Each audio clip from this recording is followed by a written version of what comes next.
how could I not review Lord Me-Man? Hello, my baby. Hello, my honey. Hello, my ragtime gal. Sonny, you kissed my wife. Baby, my heart's on fire. Here's a little something the minions picked up, thinking I would find it amusing. A figure from the Batman 66 line and McFarlane Toys. It's Lord Deathman. I don't recall ever seeing this character in the 1966 Batman Live TV show, but somehow he made it into this line because you just can't stop death. In various scattered media, Lord Deathman has popped up as an occasional adversary for Batman. His gimmick was that he could fake his own death by doing yoga and various other such things to fool others into thinking he died. Playing possum isn't much to carry on a storyline, so Lord Deathman has never achieved status as a regular. But that doesn't mean this figure can't be a regular on your shelf. It's a simple blister package with a card backing. The figure and accessories are on full display inside a plastic coffin with cheesy Batman 66 art on the front and on the back, along with a product shot, and the only place on the package which displays the name of the character. So let's get Lord Deathman out of this box and see if he can fake his way through this review. Out-of-box McFarlane Figures Lord Deathman comes with this flimsy rubber katana, and this is Lord Deathman.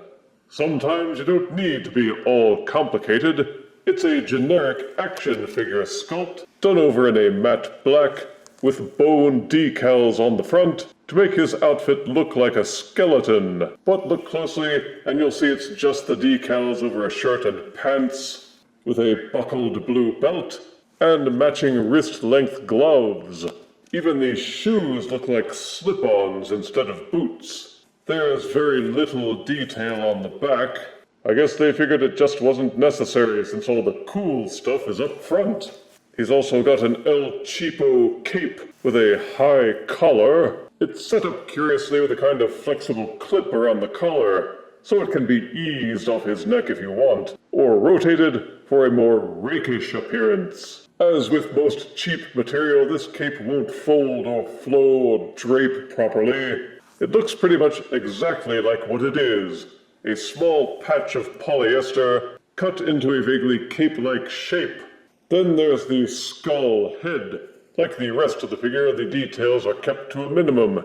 It's shaped like a skull, but the teeth aren't individually molded. Most of it's just kind of painted on. But they put in enough detail so you get the idea, and the black inside his eye sockets and nostril slits set it off well with the painted gaps between the teeth. The materials feel like the grittier rubber plastic. There's some grippage when you try to rotate a joint, especially around the shoulders. The sword will only fit into the right hand, which is sculpted with open fingers for grasping. The left hand is welded into a perpetual fist, and there are no replacement hands.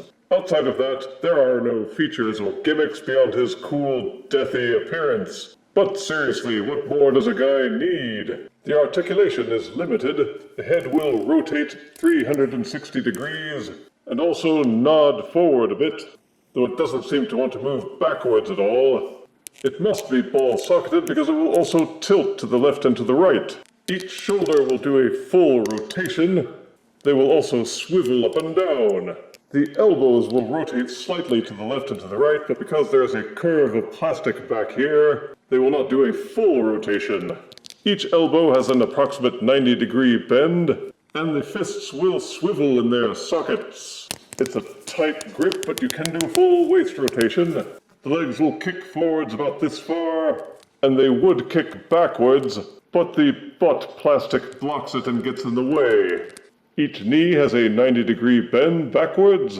Unfortunately, the hips will not splay outwards. There's also no ankle articulation at all. So he's got less posability than you would normally see on a 6-inch figure, which is a bit disappointing. But that may explain the slightly lower price point. But the lack of ability to kneel, or crouch, or bend means you can only get a limited amount of posing out of him.